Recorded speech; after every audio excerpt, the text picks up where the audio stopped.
कक्षा 10 के बच्चे देखिए, चैप्टर 5 है समांतर श्रेणी। समांतर, सबसे पहले समांतर श्रेणी होता क्या है? तो श्रेणी मतलब, श्रेणी का क्या मतलब होता है? समूह। किनका समूह? अंकों का समूह। और कैसा समूह? जो कि समांतर यानी समान अंतर पे होते हैं। ठीक है, तो नाम से ही पता चलता है कि समांतर श्रेणी क्या होता है? संख्याओं का वह समूह जो एक समान अंतर पे होते हैं। किस टाइप के होते हैं? जरा इनको देखिए, जैसे मैंने संख्याएं लिखी है 1 2 3 4 5 6, इनमें सब में कितने का अंतर है? एक एक का अंतर है। मतलब यदि पहला पद, हम पहली संख्या जो है वो 1 है, 1 में हमने 1 जोड़ा तो 2 आ गया, फिर 2 में 1 जोड़ा 3 आ गया, 3 में 1 जोड़ा 4 आ गया, 4 में 1 जोड़ा 5 आ गया। इस तरह से हमें पता है कि आगे की जो संख्याएं क्या होंगी, 6 में 1 जोड़ेंगे तो 7 आ जाएगा, 7 में 1 जोड़ेंगे 8 आ जाएगा। इस तरह से ये एक संख्याओं का समूह है जिनमें एक समान अंतर है, और अंतर कितने का? 1 का। तो ये भी एक समांतर श्रेणी हुई। दूसरी संख्या देखिए 5 10 15 20 25, ये किस तरह की संख्या है? 5 का पहाड़ा है, 5 एकम 5, 5 दूनी 10, 5 तीन 15। इनमें भी देखिए कितने कितने का अंतर है? सब में 5 5 का अंतर है। तो इस जो ये संख्याएं मैंने अभी लिखी हैं, इन संख्याओं की प्रत्येक संख्या को हम क्या कहते हैं? ये जो समूह है संख्याओं का, इनमें प्रत्येक संख्या को हम पद कहते हैं। क्या कहते हैं इन्हें? पद। अब समांतर श्रेणी क्या होती है? तो समांतर श्रेणी संख्याओं की एक सूची होती है या एक समूह होता है जिसमें प्रत्येक पद अपने पूर्व के एक निश्चित संख्या को जोड़ने पर प्राप्त होता है। और ये जो निश्चित संख्या होती है इसी को हम सर्वांतर कहते हैं। अब ये सर्वांतर को हम डी से लिखते हैं, और ये सर्वांतर क्या हो सकता है? ये कोई धनात्मक संख्या भी हो सकती है, ऋणात्मक संख्या भी हो सकती है, और शून्य भी हो सकता है। और जो पहला पद होता है, कोई भी संख्याओं का समूह जो है, उनका जो पहला पद है इसे हम प्रथम पद कहते हैं, जिसे हम ए से डिनोट करते हैं। और जो सर्वांतर होता है, जो अंतर होता है, उसे हम स्मॉल डी से डिनोट करते हैं। अब आता है कि इसका व्यापक रूप क्या हो सकता है। समांतर श्रेणी का व्यापक रूप देखने के लिए हम देखते हैं कि जो संख्याओं का समूह होता है उसमें जो पहली संख्या होती है उसे क्या बोलते हैं? प्रथम पद। मान लेते हैं कोई प्रथम पद आपका 6 है, और आपने 3 3 का अंतर देकर के सर्वांतर कितना है? 3। तो किस तरह से बनेगा वो? 6 में आपने क्या किया? 3 जोड़ा, यानी ये तो था आपका ए, इसमें आपने 3 जोड़ा, यानी कि 6 में 3 जोड़ के कितना आ गया? 9। ये जो 6 में आपने 3 जोड़ा तो कितनी संख्या आ गई? 9। तो ये किस में जोड़ा आपने? आपने ए में जोड़ा डी को। फिर जब 9 आ गई तो 9 में आप वापस अंतर को जोड़ेंगे, ने 3 को जोड़ेंगे, तो 9 और 3 12। यानी आपने पहले वाले में जो a प्लस डी था, इसी में आपने d जोड़ा, तो ये कितना हो गया? ये हो गया आपका a प्लस 2d। फिर अगला जिस तरह से आएगा वो कैसा आएगा? a plus 3d। तो इसका जो व्यापक रूप होता है वो होता है a plus d, a plus 2d, a plus 3d, और कहाँ तक? a plus nd। n मतलब अनंत तक आप कोई भी संख्या ले सकते हैं। तो ये इसका व्यापक रूप होता है। अब समांतर श्रेणी क्या होती है ये हमें पता चल गया।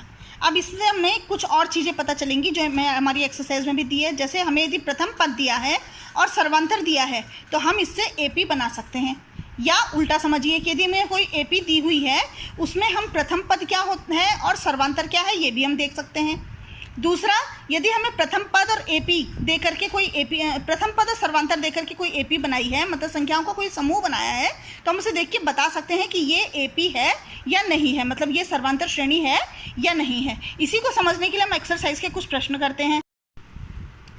क्वेश्चन नंबर दूसरा देखिए, दी गई एपी के प्रथम 4 पद लिखिए जबकि प्रथम पद और सर्वांतर डी आप निम्नलिखित है। मतलब आपको ए दिया है और डी दिया है, और इससे हमने क्या निकालना है? इसके 4 पद निकालना है। कैसे करके निकालेंगे? हमें पता है इसका प्रथम पद, तो जो पहला पद जो होगा वो तो ए ही होगा, मतलब ये प्रथम पद आपको 10 दिया है। दूसरा पद हम कैसे निकालते हैं? अभी हमने व्यापक रूप में देखा था कि हम ए में डी को जोड़ देते हैं, इसका मतलब हम 10 में 10 को जोड़ के दूसरा पद निकालेंगे। फिर अगला पद कैसे निकालेंगे? इस 10 में जो दूसरा पद आएगा उसमें वापस हम डी को जोड़ देंगे। इस तरह से हम इस एक्सरसाइज को कंप्लीट करेंगे। यहाँ पर देखिए एक्सरसाइज 5.1 का पहला सवाल है, एपी के प्रथम 4 पद लिखिए। आपको ए दिया है, डी दिया है। 4 पद कैसे लिखेंगे? पहला पद क्या होगा? पहला पद तो जो ये प्रथम पद होता है वही होता है, इनमें 10 होगा। दूसरा पद हम कैसे निकालेंगे? इस प्रथम पद में हम डी को जोड़ेंगे सर्वांतर में, तो इस 10 में आप 10 को जोड़िए तो कितना हो गया? 20। फिर इस 20 में 10 को जोड़िए 30, फिर 30 में 10 को जोड़िए 40। इस तरह से ये 4 पद हमारे निकल गए। तो ये एपी के प्रथम 4 पद हैं। ठीक है, इस सवाल को देखिए, इसमें आपको दिया है a बराबर -2 और d बराबर 0। इसमें भी हमने 4 पद निकालने हैं। तो प्रथम पद क्या होगा? दिया हुआ है हमें -2। अब इस प्रथम पद में d को जोड़ेंगे, तो इस -2 में आप 0 को जोड़िए तो कितना आएगा, -2 ही आएगा। फिर -2 में 0 को अगेन जोड़िए तो ये -2 आएगा। अगला पद भी -2 में 0 को जोड़िए तो ये -2 होगा। तो इसका मतलब हमने अभी थोड़ी देर पहले आपको बताया था कि जो d होता है वो 0 भी हो सकता है, वो धनात्मक संख्या भी हो सकती है और वो ऋणात्मक संख्या भी हो सकती है। एक ऋणात्मक संख्या वाला सवाल भी कर लेते हैं। सपोज करते हैं हमारे पास जो तीसरा सवाल दिया है वो है आपका a बराबर 4 है और d बराबर -3 है। इसे किस तरह से करेंगे, प्रथम पद जब हम इसकी AP बनाएंगे तो प्रथम पद क्या होगा, जो a है यानी कि कितना है 4। दूसरा पद क्या होगा, इस 4 में हम -3 को जोड़ेंगे। तो 4 में -3 कैसे जुड़ेगा, इसका मतलब 4 में से -3 घट जाएगा, कितना आ जाएगा 1। फिर 1 में जोड़ेंगे हम -3 को, तो 1 में जब -3 को जोड़ेंगे तो कितना हो जाएगा, इस तरह से जोड़ेंगे। 1 में हमने जोड़ा -3 को, 1 का 1 आएगा प्लस -3 का 3। अब क्या होगा, 3 में से 1 घटेगा तो 2 और बड़ा चिन्ह 3 है, इसके आगे माइनस है तो -2 यानी कितना आ जाएगा -2।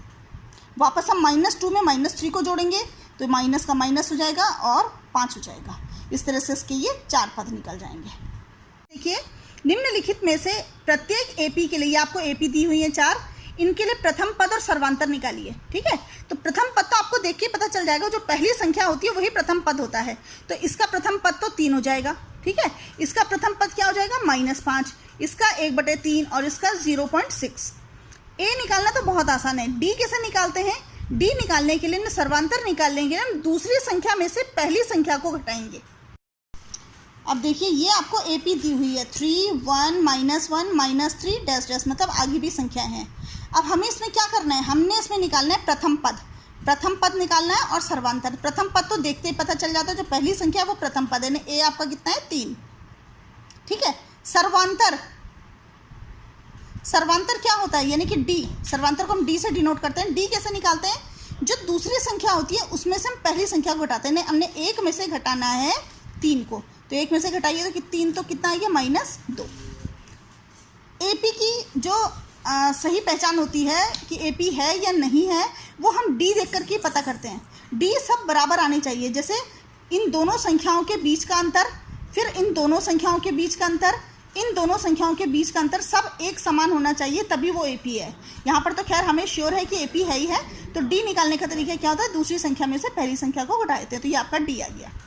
उसी तरह से आपको दूसरी संख्या भी, दूसरी AP भी दे रखी है, इसके लिए भी प्रथम पद निकालना है। तो बहुत आसान है। प्रथम पद कैसे निकालते हैं, जो पहली संख्या है 5 है। D कैसे निकालेंगे, दूसरी संख्या में से पहली संख्या को घटाएंगे। तो दूसरी संख्या क्या है, -1, इसमें से आपने घटाना है 5 को, तो माइनस माइनस प्लस हो जाएगा, 5 और 1 6 हो जाएंगे। चिन्ह किसका आएगा, बड़ी संख्या का, यानी -6। तो ये आपका अंतर आ गया, सर्वांतर हो गया -6 और प्रथम पद हो गया आपका 1। इस सवाल को देखिए, प्रश्न नंबर 4, निम्नलिखित में से कौन कौन AP है। यदि कोई AP है तो उसका सर्वांतर ज्ञात कीजिए और उसके 3 और पद लिखिए। मतलब इसमें 2 तरह के सवाल हैं। पहला सवाल तो है कि निम्नलिखित में से कौन कौन AP है। आपको इतने सारे सवाल दे रखे हैं, 15 सवाल हैं ये, इन 15 में से कौन कौन AP है। इसका मतलब साफ है कि सब AP नहीं होंगे, तो हमें देखना पड़ेगा इनमें से कौन कौन AP है। AP कैसे देकर के हम देखेंगे, AP वही होगा जिसमें सर्वांतर समान होगा। यानी यदि ये संख्या, ये जो समूह है, ये AP तभी होगा जब पहली दूसरी इन दोनों का अंतर, इन दोनों का अंतर और इन दोनों का अंतर, ये तीनों अंतर एक समान होंगे तो ये AP होगा। और यदि अंतर एक समान नहीं होंगे तो AP नहीं होगा। तो इस सवाल को हम लोग करके देखते हैं कौन सी समान AP है और कौन से नहीं है। अब ये सवाल देखिए, इनमें से कौन कौन सी AP है और उसका सर्वांतर ज्ञात कीजिए और 3 और पद ज्ञात कीजिए। पहले हम ये चेक करते हैं कि ये AP है या नहीं है। इसे देखने के लिए हमें कैसे देखेंगे, इनका ये सभी का सर्वांतर समान है तो ये AP होगा। तो हम पहले इन दोनों संख्याओं का अंतर देखते हैं। 2 और 4 में कितने का अंतर है, 2 का। 2 में हमने 2 जोड़ा तो 4 आ गया। अगली दोनों संख्याओं में कितना अंतर है, 4 और 8 में, इनमें देखिए 4 का अंतर है। 8 और 16 में 8 का अंतर है। तो क्या ये अंतर सब समान है, नहीं है। तो ये D हैं अलग अलग, लेकिन ये सभी के सभी समान नहीं हैं। तो यदि ये D समान नहीं है, इसका मतलब ये AP नहीं है। तो जब AP नहीं है तो हम D इसका नहीं निकालेंगे, इसके अगले 3 पद भी नहीं निकालेंगे। इस सवाल को देखिए, ये आपको 4 AP दे रखी है, हमें देखना है कि AP है या नहीं है। तो इसका भी हम पहले अंतर देखते हैं। -4 में हमने कितना जोड़ा कि ये -6 आ गया, क्योंकि अगली संख्या जोड़ने पर आती है। तो -10 में यदि हम 4 जोड़ते हैं तो ये -6 आ जाती है, यानी इनका अंतर कितना आ गया, 4। इस अंतर को निकालने के लिए आप ऐसे भी कर सकते हैं, D निकालिए तो डी कैसे निकालते हैं, दूसरी संख्या में से पहली को घटाते हैं, यानी कि -6 में से घटाना है -10 को। तो -6 का 6 माइनस माइनस प्लस 10 हो गया, प्लस माइनस माइनस 10 में से 6 गए तो 4 हो जाएगा। बड़ी संख्या 10 है, इसके आगे प्लस है तो +4 होगा, यानी जो पहला अंतर आया वो +4 का आ गया। अब हम देखते हैं इन दोनों संख्याओं में कितने का अंतर है इसमें और इसमें। इसे देखने के लिए क्या करेंगे, वापस वही दूसरी संख्या में से पहली संख्या को घटा देंगे। तो दूसरी संख्या क्या आपकी -2, इसमें से हम घटाएंगे -6 को। -2 माइनस माइनस +6, 6 में से 2 गए तो 4, ये प्लस है तो +4, तो देखिए इसका अंतर भी कितना आ गया 4। इन दोनों में अंतर देखते हैं, वापस निकालेंगे तो 2 में से हम घटाएंगे, 2 में से कितना घटाएंगे -2 को, -2 को, तो 2 का 2 माइनस माइनस प्लस 2, 2 और 2 कितने हो गए 4, यानी ये अंतर भी कितना आ गया 4। तो देखिए इनमें सब में अंतर समान है, यानी सबका डी जो है वो बराबर है। तो यदि डी सबका बराबर है तो ये AP होगा। तो आप क्या लिखेंगे इसे, ये AP है। अब यदि ये AP है तो अब इसका सर्वांतर ज्ञात कीजिए। तो सर्वांतर कितना है इसका 4, तो AP है और D बराबर है आपका 4। अब उन्होंने बोला इसके 3 और पद ज्ञात कीजिए। 3 और पद कैसे करके ज्ञात करेंगे भाई, 2 तक तो हमें पता चल गया, अगला पद क्या होगा, इस 2 में हम कितना जोड़ेंगे D को, तो 2 में जोड़ेंगे 4, तो 2 और 4 6, फिर 6 में वापस 4 जोड़ेंगे, 6 और 4 10, फिर 10 में 4 जोड़ेंगे, 10 और 4 14, फिर 14 में 4 जोड़ेंगे, 14 और 4 18। तो इसके ये अगले 4 पद और निकल गए। हमें 3 पद बोले थे, हमने इसके 4 पद निकाल दिए। पद निकालने का सबसे अच्छा तरीका, जो भी पहले पद है उसमें D जोड़ दो, अगला पद निकल जाता है। इसमें हम एक सवाल और करने की कोशिश करते हैं ताकि आपको बिल्कुल क्लियर हो जाए। इसमें है -1/2, -1/2, -1/2 और -1/2। ये आपको AP दी है, बतानी है AP है या नहीं है। सारी संख्याएं एक समान है, इसका मतलब इनमें कोई भी अंतर नहीं है। तो इसका अंतर कितना है 0, इसका मतलब D कितना है, सब में 0। भाई इसमें और इसमें कितना अंतर है, कोई अंतर नहीं है, मतलब 0 का अंतर है। इन दोनों में कितने का अंतर है, 0 का अंतर है। इन दोनों में कितने का अंतर है, 0 का। तो D सबके कितने हो गए 0, इसका मतलब ये AP है। क्योंकि मैंने आपको पहले ही बताया था जो D होता है वो धनात्मक भी हो सकता है, ऋणात्मक भी हो सकता है और शून्य भी हो सकता है। तो यहाँ पर D आपका 0 है और ये AP है, तो D बराबर कितने हो गए 0। और अगले पद कैसे करके निकालेंगे भाई, 1/2 में यदि आप अगला 0 जोड़ेंगे तो वापस कितना आएगा -1/2, फिर -1/2 में 0 जोड़ेंगे तो -1/2। तो इसके सारे के सारे पद जो होंगे वो 1/2 ही निकलेंगे। तीनों अगले पद जो होंगे वो 1/2 मतलब -1/2 होंगे। एक सवाल और देख लेते हैं। सपोज आपके पास है 1 3 9 27, ये आपको एक संख्याओं का समूह दिया है और आपको बताना है कि ये AP है या नहीं है। पहले हम इन दोनों का अंतर देखते हैं। इन दोनों में कितना अंतर है भाई, 3 में से 1 को घटा लो तो 2 का अंतर है। इन दोनों में कितने का अंतर है, 9 में से 3 को घटाइए 6 का अंतर है। इन दोनों में कितने का अंतर है, 27 में से आप 9 को घटा लीजिए तो 18 आता है। हाँ ठीक है। अब ये क्या D सब बराबर हैं भाई, एक का D 2 है, दूसरे का 6 है, 18 के सब बराबर है, नहीं है। तो ये भी बराबर नहीं है, ये भी बराबर नहीं है। तो जब ये बराबर नहीं है इसका मतलब ये AP नहीं है, AP नहीं है। जब AP नहीं है तो D होगा ही नहीं, क्योंकि D तो सब अलग अलग है और जो D होता है वो सर्वांतर होता है। वो इसका मतलब होता है कि सभी का अंतर समान है, तो है ही नहीं। तो इसके हम अगले पद भी नहीं निकाल सकेंगे।